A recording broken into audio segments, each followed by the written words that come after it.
Get that blind kid off my street. Linda yelled at 5-year-old Sophia, then tied rope around her and dragged her behind her car. The blind girl cried, "Daddy, help," as she was pulled on the ground. Then military helicopters came. Linda didn't know Sophia's dad was an army captain. Before watching full story, comment below from where you watching. Also like and subscribe for more stories.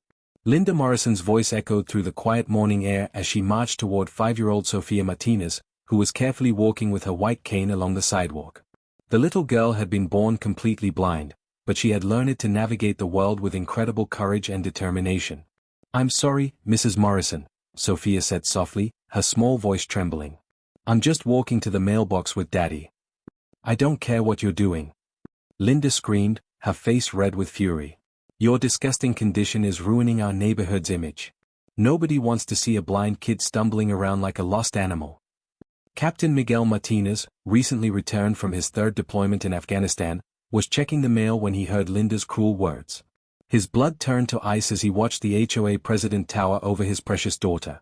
"Mrs. Morrison, please don't speak to my daughter that way," Miguel said, walking quickly toward them. "Your daughter is a liability." Linda snarled.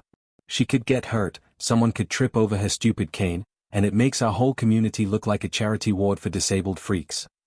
Sophia began crying quietly, her tiny hands gripping her white cane tighter. "Daddy, I don't want to be a freak." Miguel's heart shattered hearing his brave little girl call herself that word. "You're not a freak, princess. You're perfect exactly as you are." Linda laughed cruelly. "Perfect? She's blind. She can't see anything. She's a burden on society and a danger to normal children." "That's enough," Miguel said, his voice deadly quiet. "No, it's not enough." Linda shrieked. "I want her and her military daddy out of this neighborhood. We don't need war veterans with damaged kids bringing down our property values." What Linda didn't know was that Miguel wasn't just any veteran. He was Captain Miguel Martinez, a decorated Army Ranger with direct connections to high-ranking military officials. His unit was scheduled to arrive for a surprise reunion that very morning. But Linda was about to make the worst mistake of her life. "You know what?" Linda said with a sick smile. "Maybe it's time someone taught this little blind brat a real lesson about staying out of people's way." Before Miguel could react, Linda grabbed Sophia's small wrist and began dragging her toward her massive black SUV parked in the driveway. "Daddy!" Sophia screamed in terror as Linda pulled her away from the safety of her father's presence. "Let go of my daughter!" Miguel shouted, running after them. But Linda was faster. She reached her SUV, threw open the door, and shoved Sophia into the back seat. "Time for a ride, blind girl. Maybe this will teach your daddy to keep his defective kid locked up where she belongs." Miguel watched in horror as Linda started the engine and began backing out of the driveway with his screaming daughter inside. "Stop. That's my daughter," Miguel yelled, but Linda just smiled and kept driving. Sophia was crying hysterically in the back seat, her small hands pressed against the window. "Daddy, help me. I'm scared." Linda drove to the end of the street and stopped. She got out, opened the back door, and roughly pulled Sophia out of the vehicle. "Here's your lesson, you little burden," Linda said coldly.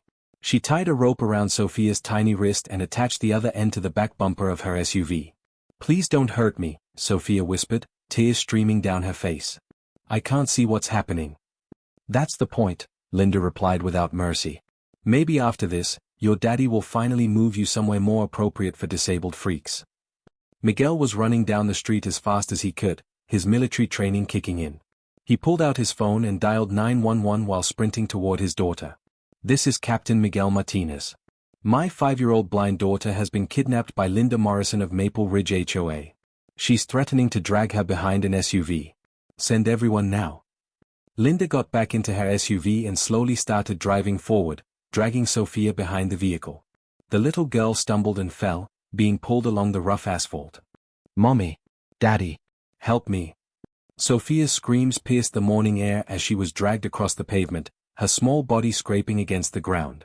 Miguel felt something break inside his chest as he watched his innocent daughter being tortured by this monster. Sophia's white cane fell from her hand as she struggled to keep up with the moving vehicle. "Linda, stop!" Miguel roared, but she just laughed and pressed the gas pedal harder. Sophia's clothes were torn, her knees and elbows bleeding as she was dragged helplessly behind the SUV. Her cries grew weaker as exhaustion and pain overwhelmed her small body. "Please stop," Sophia whimpered. I promise I'll be good. I promise I won't walk on the sidewalk anymore. But Linda felt no mercy for the suffering child. This is what happens to freaks who don't belong in nice neighborhoods. Just then, the sound of military helicopters filled the air. 3 Black Hawk helicopters appeared over the neighborhood, followed by a convoy of military vehicles racing down the street. Linda's smile faded as she realized something was very wrong. She stopped the SUV and looked around in confusion as dozens of armed soldiers surrounded her vehicle. Linda Morrison, stop the vehicle and step out with your hands visible, came the command through a military loudspeaker. Major General Roberts himself stepped out of the lead vehicle, followed by Miguel's entire Ranger unit. They had arrived for the planned reunion just in time to witness Linda's attack on Sophia. Miguel reached his daughter first, quickly untying the rope and gathering her broken body in his arms. Sophia was unconscious, bleeding, and barely breathing. My baby, my sweet baby, Miguel whispered, his tears falling onto Sophia's torn dress. Daddy's here now. You're safe. Medic. Major General Roberts shouted. Army medics rushed to treat Sophia's injuries while soldiers arrested Linda. I'm the HOA president. Linda protested as she was handcuffed. I was just enforcing community standards. You just tortured a 5-year-old blind child in front of an entire military unit, Major General Roberts said coldly. You're under arrest for attempted murder, kidnapping, and child abuse. She's just a blind freak. Linda screamed. She doesn't belong here. The soldiers looked at Linda with disgust. Many of them were fathers themselves, and what they had witnessed was beyond comprehension. Miguel rode in the ambulance with Sophia as she was rushed to the military hospital. Her small body was covered in cuts and bruises, her spirit crushed by Linda's cruelty. Daddy, Sophia whispered weakly, am I really a freak? Miguel's heart broke all over again. No, princess. You're the bravest, strongest, most beautiful little girl in the world. That woman was sick and wrong about everything. But I can't see like other kids. Your blindness doesn't make you less than anyone else, Miguel said, holding her tiny hand. You navigate the world with more courage than most adults. You're my hero, Sophia. At the hospital, doctors worked to treat Sophia's physical injuries while specialists evaluated the psychological trauma. The little girl had rope burns on her wrist, multiple scrapes and cuts from being dragged, and was suffering from severe shock. Dr. Patricia Williams, a child psychologist, spoke with Miguel about Sophia's condition. Captain Martinez, your daughter has experienced severe trauma.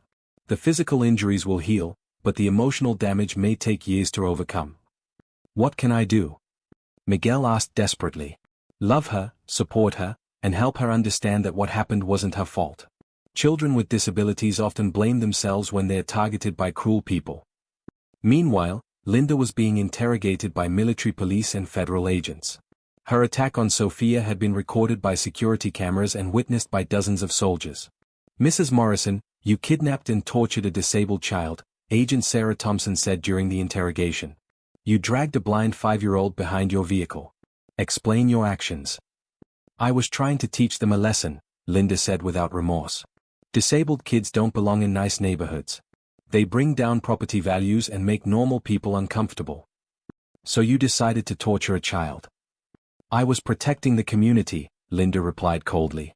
Sometimes you have to take drastic action to maintain standards. The agents couldn't believe Linda's complete lack of empathy or understanding of what she had done. Mrs. Morrison, that child could have died. You dragged a blind 5-year-old behind a moving vehicle. Linda shrugged. Maybe her father will finally get the message and move somewhere more appropriate. The investigation revealed that Linda had been terrorizing families with disabled children for years. She had forced 3 families to move by making their lives unbearable through harassment and intimidation. The Patterson family had left after Linda repeatedly called their autistic son defective and filed false police reports claiming he was dangerous. The Chen family moved when Linda convinced other neighbors to shun them because their daughter used a wheelchair. The Williams family relocated after Linda organized protests outside their home because their son had Down syndrome. Sophia was Linda's youngest victim, but her attack had finally gone too far. At Sophia's bedside, Miguel read her favorite story while she recovered. Her small body was healing, but the trauma in her voice was heartbreaking. Daddy, will that mean lady come back to hurt me? Never again, princess.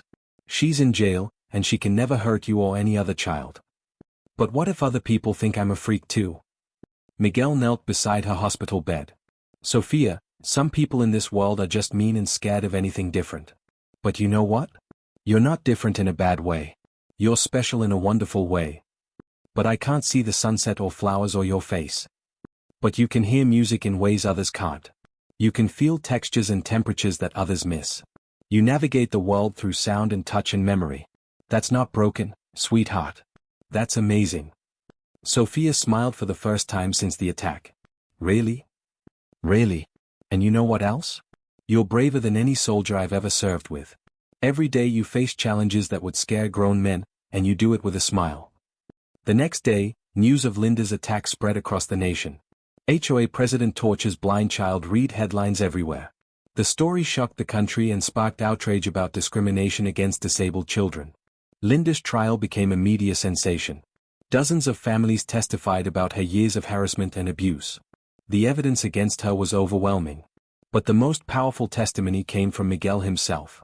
"Your Honor," Miguel said, his voice steady but filled with emotion, "Linda Morrison didn't just attack my daughter. She attacked everything decent about humanity. She looked at a blind 5-year-old child and saw not a person, but a problem to be eliminated. She dragged my daughter behind her vehicle because Sophia dared to exist in a neighborhood Linda considered too good for disabled children." Miguel's voice broke slightly. "Sophia is the bravest person I know. She faces every day with courage and joy despite living in a world that often doesn't accommodate her needs. Linda Morrison saw that beautiful spirit and decided to try to crush it. My daughter asked me if she was really a freak. A 5-year-old child had to question her worth as a human being because of this woman's cruelty." The courtroom was silent except for the sound of people crying. Judge Harrison looked at Linda with disgust. "Mrs. Morrison, in my 40 years on the bench, I have never encountered such callous disregard for a child's life and dignity. You kidnapped, tortured, and nearly killed a blind 5-year-old because you thought she didn't belong in your neighborhood. You showed no remorse, no understanding of the harm you caused, and no indication that you would behave differently if given the chance. Therefore, I sentence you to life in prison without the possibility of parole." Linda's face went white as the reality hit her. "Life? But I was just maintaining community standards." "You tortured a child," Judge Harrison replied firmly. "You're fortunate this court doesn't have the authority to impose a harsher sentence." As Linda was led away in chains, she looked back at Miguel and Sophia with hatred still burning in her eyes. Even facing life in prison, she felt no remorse for what she had done to an innocent child. The news of Linda's sentence made international headlines. HOA president gets life for torturing blind child, read newspapers around the world. The story sparked global conversations about discrimination against disabled individuals and the importance of protecting vulnerable children from hatred and abuse. Congress passed new legislation, nicknamed Sophia's Law, which established federal hate crime penalties for attacks on disabled children and created special protection programs for families facing discrimination. President Williams signed the bill in a White House ceremony, with Sophia and Miguel in attendance. "No child should ever fear for their safety because they have a disability," the president said. Sophia Martinez's courage in the face of unimaginable cruelty has made our nation stronger and more compassionate. Sophia, now wearing a beautiful new dress and holding her white cane proudly, smiled as the president spoke. She had survived Linda's attempt to break her spirit and had become a symbol of resilience for disabled children everywhere. Back in their neighborhood, the community had transformed completely. Linda's arrest had shocked residents into examining their own attitudes toward disabled neighbors. The new HOA board, elected immediately after Linda's conviction, consisted of parents and advocates who understood the importance of inclusion. Their first act was to install tactile pathways throughout the neighborhood to help visually impaired residents navigate safely. Neighbors organized fundraisers to help families with disabled children access necessary equipment and services. The Martinez family received donations to create a sensory garden in their backyard where Sophia could safely explore different textures, scents, and sounds. A beautiful accessible playground was built in the neighborhood park, with equipment designed for children of all abilities. The playground featured audio cues, textured surfaces, and equipment that children with various disabilities could enjoy safely. Local businesses also stepped up to support the community's transformation. The neighborhood grocery store installed talking price scanners and audio assistants for visually impaired customers. The library added a comprehensive collection of audiobooks and braille materials. Sophia became a beloved figure in the community. Neighbors would wave and call out greetings when they saw her walking with her white cane, and children from other families often asked if they could play with her. "She teaches my kids that different doesn't mean less than," said Mrs. Patterson, whose own son had autism. "Sophia shows them that everyone has unique strengths and deserves respect." In prison, Linda faced a harsh reality that grew worse each day. Her crimes against a disabled child had made her infamous among inmates, who had their own code of justice when it came to people who hurt children. She spent most of her time in solitary confinement for her own protection, with nothing but time to think about the choices that had led her there. The woman who had once controlled every aspect of her neighborhood now couldn't even control her own daily schedule. Linda's family abandoned her completely. Her husband divorced her and moved to another state with their teenage children. They changed their last name and refused all contact with Linda. Her children told friends that Linda had died rather than admit their relationship to a woman who had tortured a blind child. Years passed, and Linda's appeals were repeatedly denied. The evidence against her had been overwhelming, and her complete lack of remorse during the trial had convinced judges that she was exactly where she belonged. Meanwhile, Sophia grew up to become a powerful advocate for disabled children's rights. She spoke at schools, community centers, and government hearings about the importance of inclusion and acceptance. "My blindness doesn't make me less of a person," Sophia would tell audiences, her voice strong and confident. "It just means I experience the world differently. Everyone deserves to feel safe and valued in their community, no matter what challenges they face." Sophia's foundation provided support services and equipment to families dealing with childhood disabilities. She never forgot how terrifying it felt to be dragged behind Linda's SUV, and she was determined to prevent other children from experiencing that kind of hatred and violence. On the 10-year anniversary of Linda's conviction, the Maple Ridge neighborhood held a celebration of diversity and inclusion. Families of all kinds came together to commemorate how far their community had come. Sophia, now 15 years old and preparing for high school, was the guest of honor. As she addressed the crowd, her white cane beside her and her guide dog at her feet, she spoke about forgiveness, growth, and the power of community. "10 years ago, someone tried to hurt me because I was different," Sophia said, her voice clear and strong. "But look at what our neighborhood has become. We've learned that our differences make us stronger, not weaker. We've learned that true community means protecting and celebrating everyone, especially those who need extra support. I forgave Linda Morrison a long time ago, not because what she did was okay, but because carrying anger and hatred would have hurt me more than it hurt her. She's in prison paying for her choices, but I'm here living my life surrounded by love and support." The crowd gave Sophia a standing ovation, many people wiping away tears at her words of wisdom and grace. Later that evening, Miguel, now a retired colonel, reflected on how the attack had changed his family's life. "Linda thought she could destroy Sophia because she was different," he said. "She saw vulnerability where she should have seen strength. She saw a burden where she should have seen a blessing. Sophia faced the worst of human cruelty and responded with the best of human kindness. She taught an entire community that inclusion isn't just the right thing to do, it's the thing that makes us all better people." As for Linda Morrison, she remained in prison, serving her life sentence and finally understanding the magnitude of what she had done. She had tried to destroy a child's life because of prejudice and hate, and in doing so, she had destroyed her own. The woman who had once wielded power over an entire neighborhood now lived in a small cell, forgotten by the world except as a cautionary tale about the consequences of cruelty toward innocent children. Sophia Martinez had survived Linda's attempt to break her spirit and had grown up to make the world a better place for disabled children everywhere.